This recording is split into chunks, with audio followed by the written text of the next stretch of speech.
Good morning, students. I hope you're doing well. Just want to thank you for all the hard work that you're putting into this course. I know it can always be challenging when you've got an instructor that kind of comes in the middle of the semester. And so I just am so appreciative of how well you've been communicating and reaching out and just the hard work that you've been putting into your essays. So some of you have been asking me some questions about your grades and trying to understand just about organization and really even the thesis statement and what that looks like in a compare and contrast essay. So I want to go over a few things that'll kind of help you understand maybe where you were at in the essay and some places where maybe you could have done a little bit better and you'll know better for next time. And with that being said, I want you to keep in mind writing is a process. It's something that we continue to grow in and develop. And so I don't want you to be discouraged if this genre of essay was really, really difficult for you. It's difficult for a lot of people. And that doesn't mean that you're not a great writer. It just means that this is a particularly harder genre for you to organize, and we can learn and grow from the attempt. So first of all, I want to talk about the organizational components of a compare contrast essay. The organization is key. That is truly what makes a successful compare and contrast essay. And what I want you to know is when we talk about the thesis, and remember the thesis statement is the deeper message that's in the introduction. It's the purpose of the entire essay, and it's what the essay is all about. When we talk about that thesis statement, the thesis statement cannot just be, this is different from this. It can't be, apples are different from oranges. Oranges are different from grapes. There's got to be a deeper and more meaningful message. And so when we look at Rebecca's instructions, Ms. Kuder's instructions, it says a comparison contrast essay is used to compare the similarities and contrast the differences that exist between two or more things. The key to writing a strong comparison contrast essay is to carefully organize the essay itself using the opposing pattern or the alternating pattern method. The various items discussed should be balanced, meaning the essay should spend as much time discussing thing A as it does thing B. Also, it should have a point to it. Is one thing better than another? Are two things that seem different actually alike? This is what I'm talking about, guys. A lot of you kind of missed that part. You did the compare and contrast and you showed me the differences and the similarities, but you missed the point. You missed, okay, what's the next step further? Is one better than the other? Does one show something differently than the other? Does one teach us something differently than the other? That perspective, that thesis is critical in creating a real analysis and not just showing the similarities and the differences. So some of you, when we look at that introduction, you didn't even mention the articles. You talked about similarities and differences, but there were no article titles. There was no mention of the articles. For example, when we look at the prompt, some of you talked about what it means to be a veteran and why being a veteran can be challenging and problematic, but there was absolutely no mention of the articles in that introduction. Some of you started talking about Marvel and superheroes, but by the time I got done with the introduction, I could not see what two pieces you were going to compare and contrast. So I want to show you some of her instructions here. So when we look at prompt 1, it says, how does living in a bilingual home affect young people who themselves or their families have immigrated to the United States? Read these two works and note the differences and commonalities. So that's where your focus should derive from, is the two articles. Then as we move to the next prompt, I would like you to pick two works from a superhero genre and compare and contrast them. As you compare and contrast, wrestle with, is this art or not? Again, by the time I was done with the introduction, some of you had talked about how superheroes can be an art, but you never talked about which two you were planning to unpack. Then when we go to the third one, again, some of you talked about how being a veteran can be problematic, but there was no mention of the different essays and what those two essays taught you. No mention of how the differences and similarities led you to this greater understanding. When we're comparing and contrasting two articles, the articles must be mentioned in the introduction. That is key to helping your reader understand what the focus of your essay is going to be. So moving on from that, I want to draw your attention to your textbook. This is the compare contrast section of your textbook. And Mrs. Couder talked about the different methods that you could use in her instructions. And then in some of the assignments that she did for this particular unit. So I want to show you these two different options. One is what we call the opposing pattern, and it's a subject by subject. The next that we talk about is the alternating pattern, which is point by point. Now, what I want to mention, this is why it's so important in the introduction to make sure that you mention that you are comparing and contrasting the two articles. Because, for example, if you choose to do the opposing pattern and that's how you choose to organize your essay, what it might look like is that the entire essay is going to be about subject A, because in your thesis statement, you never mention subject B. So then the reader is shocked and surprised when they get halfway through the paper and they're talking about a different film. And the same really goes for the alternating pattern, or what we call the point by point method. If there's no mention of those two articles, then it's really surprising when you dive into the first body paragraph and you're talking about article differences. What I want you to know is when we talk about subject by subject or opposing pattern, so for example, for the two different articles or the two different pieces of art that you were talking about, the first half of the paper would be completely about one of those articles or one of those art forms.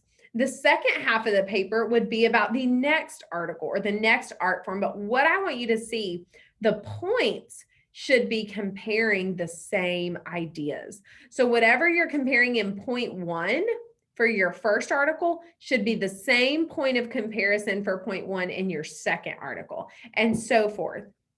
When we talk about alternating pattern and we're going point by point, or what I call topic by topic, okay, then you're going to totally talk about the first article and then the second one for your first topic. In the second topic, you're going to talk about your first article and then the second article for your second topic.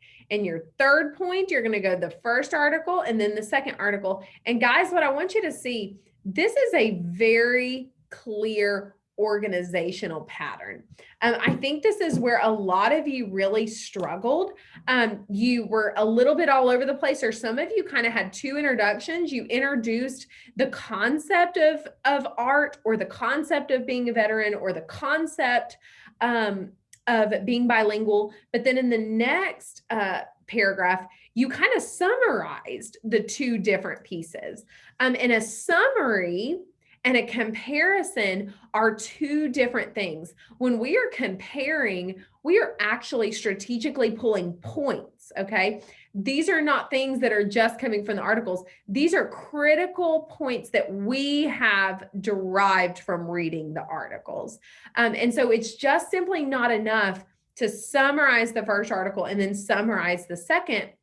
There have to be clear topics that come from those articles that prove the point that we made in the thesis. And I think where so many of you went wrong is the thesis was unclear. And so it became very difficult to really point out topics that then pointed back to a non-existent thesis. What I want to do, one student in particular just did a really, really great job. And so I want to show you what a successful essay looked like. So I'm going to share this screen and we're going to read through Abby's essay.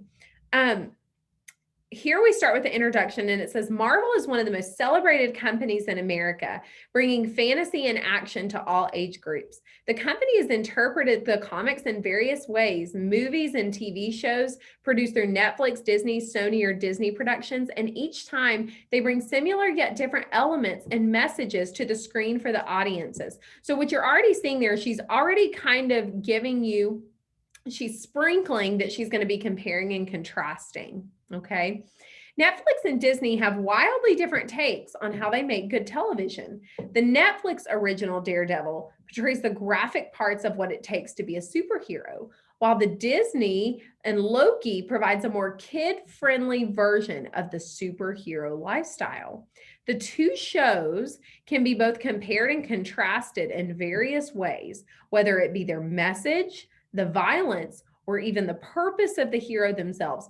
Guys, Abby has done this wonderful job. We know exactly which works. She's planning to compare and contrast. We know the topics that she's going to discuss, and we see the deeper message. We see that while these are two of the same things, they have different purposes for whatever audience they're engaging with. This is a wonderful example of a really clear, concise introduction that proves that they are going to be unpacking these two different things with a deeper purpose. So I'm not going to go through every single body paragraph, but I want to show you what her organization looks like. So Abby did what we call, and I'm going to go back to the text here, the textbook. She did, oh, sorry, not the one I was trying to pull up. She did what we call the point-by-point method. So it's when you're taking both works and you're unpacking them in the same paragraph.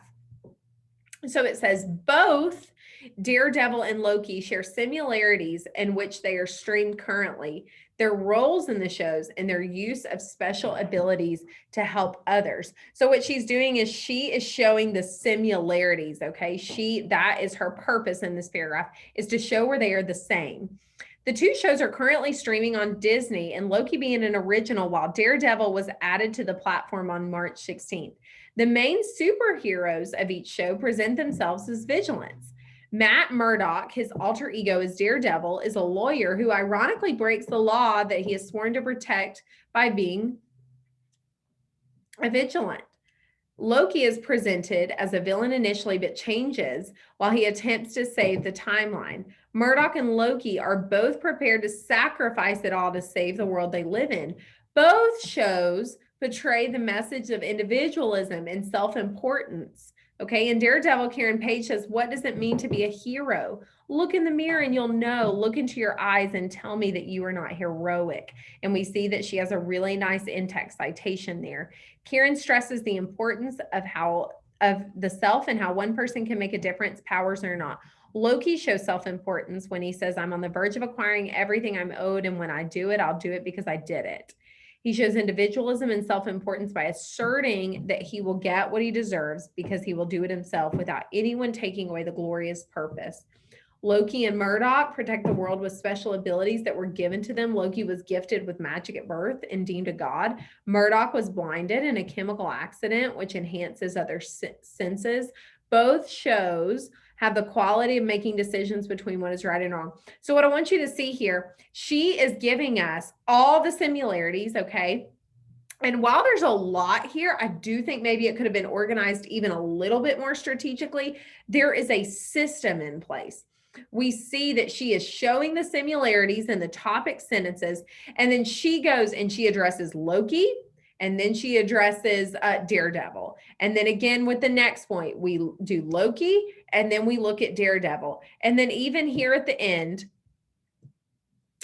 therefore, winning the mind game in a physical fight, Loki is in a time of deep thought, says that people are given a choice between right and wrong, and that no matter what, people always take the wrong path and make wrong decisions. So again, we see that comparison. And then here at the end, Daredevil and Loki share many similarities, which are present through most Marvel productions, and they share the same messages about individuality. So we have a really nice summative sentence in that paragraph that again reinforces these are the similarities. This is how they compare. And then I want you to note this really nice transition. While the shows share similarities, they also have a multitude of differences. Those differences vary from the extent of their goodness, the extent of the graphic content, and where the show originated and where there are end credits. So again, we see very clearly from this topic sentence the similarities, and then we see very clearly in this topic sentence the differences. So there's this very clean-cut organizational pattern. Again, it's a lot, in those distinctive paragraphs, but we see this very clear organization. And so as the reader, it's very easy to follow along and understand where they are unpacking the differences. And then I do want to bring your attention to the conclusion. The TV shows Daredevil and Loki are beneficial because they teach individuality and the importance of preserving yourself. They also show that most people choose the wrong path to take when important decisions come along. Daredevil develops how one person can choose not to follow the wrong path and to rely on their conscience to get them through tough situations. Loki highlights the problem that people have with making the right choices. Both shows have similarities in the way they are similar in their origin story and how they both choose to save the world, but they differ in the reason why they chose to become heroes and how graphic the shows are. Because of these differences and similarities, as well as the important emotional issues they convey throughout the series, they are not only relevant and mature, but they are cinema. Okay. Again, really does this nice job of showing, reiterating the main points, showing the differences, going back to the thesis of this is why it's important, this is why it's art. This was just a really well crafted essay. And so I wanted to show you the key points of a compare contrast essay are first, a thesis that shares a deeper meaning, which this does very well in the introduction and in the conclusion. And secondly, some type of organizational pattern. And really what Abby did here, it's truly, I say it's point by point, but really and truly it's subject by subject, but she did the similarities versus the differences.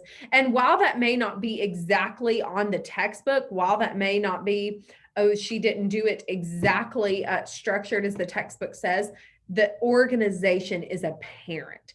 The pattern is clear. There is no mistaking what is coming next. And that is what is essential for a successful compare and contrast essay. So the next thing that I want to draw your attention to, some of you are asking some questions about the cause and effect essay. So I want to bring your attention to a couple things. A cause and effect essay is used to make connections between different ideas and events.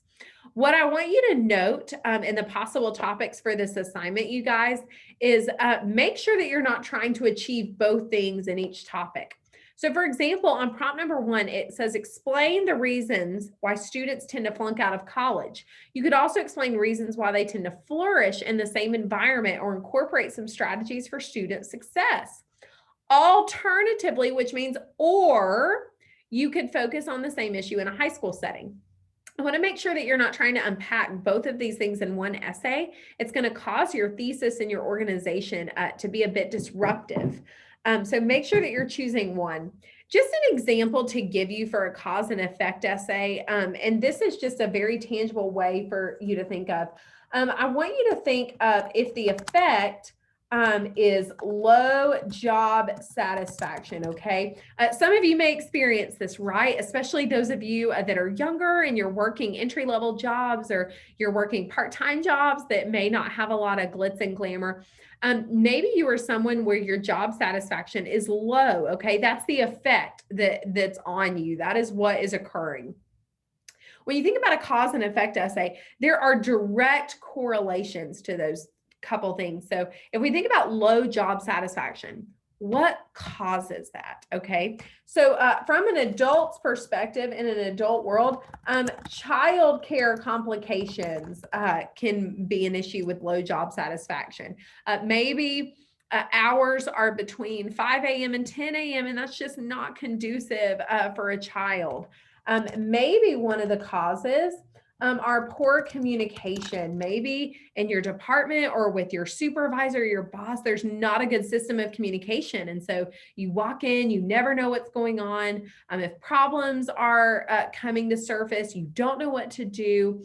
That could be a cause. Maybe another cause is a lack of growth opportunity. Maybe you're working really, really hard, but you don't see any room to grow. You don't see any way to move up.